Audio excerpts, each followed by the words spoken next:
আল্লাহর বান্দাদেরকে বিপদগামী করতে শয়তান বদ্ধপরিকর।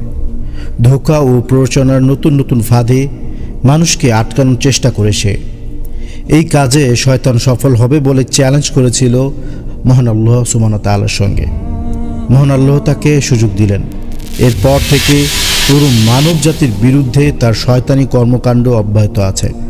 কুরআনুল কারিমে শয়তানকে মানুষের প্রকাশ্য শত্রু ঘোষণা করে মহান আল্লাহ সুবহানাহু ওয়া তাআলা বলেন, হে বিশ্ববাসীগণ, তোমরা পরিপূর্ণভাবে ইসলামে দাখিল হও আর শয়তানের পদাঙ্ক অনুসরণ করো না, নিশ্চয়ই সে তোমাদের প্রকাশ্য শত্রু।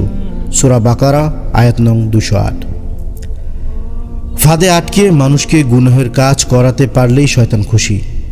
গুনাহের আরও শ্রেণী বিভাগও রয়েছে। কিছু গুনাহ শয়তানকে বেশি আনন্দ দেয় আর কিছু কম। তেমনি এক ঘটনা বর্ণিত হয়েছে হাদিসে।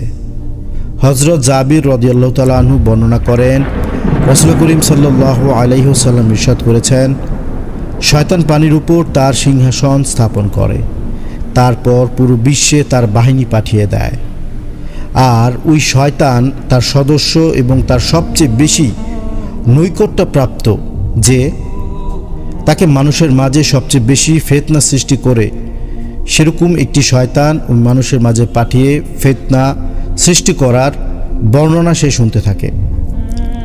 শয়তান সিংহাসনে বসে সবার ঘটনা এবং সবাই যে ফিতনা বর্ণনা করেছে সেই বর্ণনা বসে বসে শোনে। একজন এসে বলে, আমি অমুক কাজ করেছি। শয়তান বলে, তুমি তেমন কোনো কাজ করনি। এইভাবে শয়তান তার পাঠানো অন্যদের অর্থাৎ শয়তান সদস্যদের মন্দ কাজের বিবরণ শুনতে থাকে। অতঃপর একজন এসে বলে, আমি অমুকের সঙ্গে ধোঁকার আচরণ করেছি, এমনকি স্বামী স্ত্রীর সম্পর্কে বিচ্ছিন্ন করেছি। এই ফিতনার কথা শুনে শয়তান তাকে তার কাছাকাছি বুকে টেনে নেয় আর বলে, তুমি বড় কাজ করেছ। হাদিসে বর্ণনাকারী আমাশ বলেন, আমার মনে হয় তিনি বলেছেন, অতঃপর শয়তান তাকে তার বুকে সঙ্গে জড়িয়ে নিয়েছে।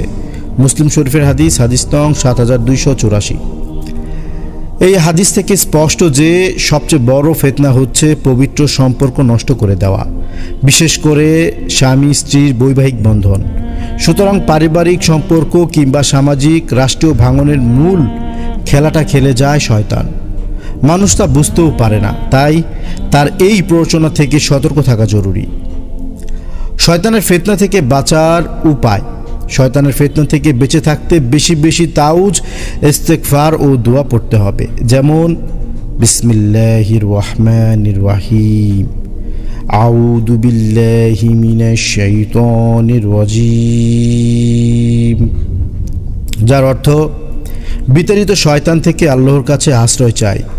ফিতনা বা অন্যায়ের সংকল্প মনে আসার সঙ্গে সঙ্গে এই তাউজ পড়ার মাধ্যমে আল্লাহর কাছে শয়তানের ধোঁকা বা প্ররোচনা থেকে হেফাজতের আশ্রয় চাওয়া। নাম্বার 2, বিসমিল্লাহির রহমানির রহিম, আস্তাগফিরুল্লাহ আস্তাগফিরুল্লাহ আস্তাগফিরুল্লাহ, যার অর্থ আমি আল্লাহর ক্ষমা প্রার্থনা করছি। প্রতি ওয়াক্ত ফরজ সালাতে সালাম ফেরানোর পর রাসূল করিম সাল্লাল্লাহু আলাইহি ওয়াসাল্লাম এই ইস্তেগফারটি 3 বার পড়তেন।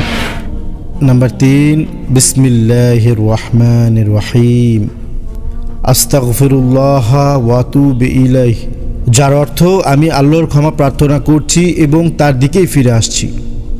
এটি প্রতিদিন 70 থেকে 100 বার পড়া। রাসূল করিম সাল্লাল্লাহু আলাইহি ওয়াসাল্লাম প্রতিদিন 70 বারের অধিক তাওবা ও ইস্তেগফার পড়তেন। বিসমিল্লাহির রহমানির রহিম, আস্তাগফিরুল্লাহাল্লাযী লা ইলাহা ইল্লা হুয়াল হাইয়ুল কাইয়্যুম ওয়া আতুবু ইলাইহি, যার অর্থ আমি এই আল্লাহর কাছে ক্ষমা চাই যিনি ছাড়া প্রকৃতপক্ষে কোনো মাবুদ নেই, তিনি চিরঞ্জীব, চিরস্থায়ী এবং তার কাছেই ফিরে আসি। চলুন প্রিয় দর্শক, মুসা সালাতুস সালামের একটি বিখ্যাত ইস্তেগফার আমরা জেনে নিই।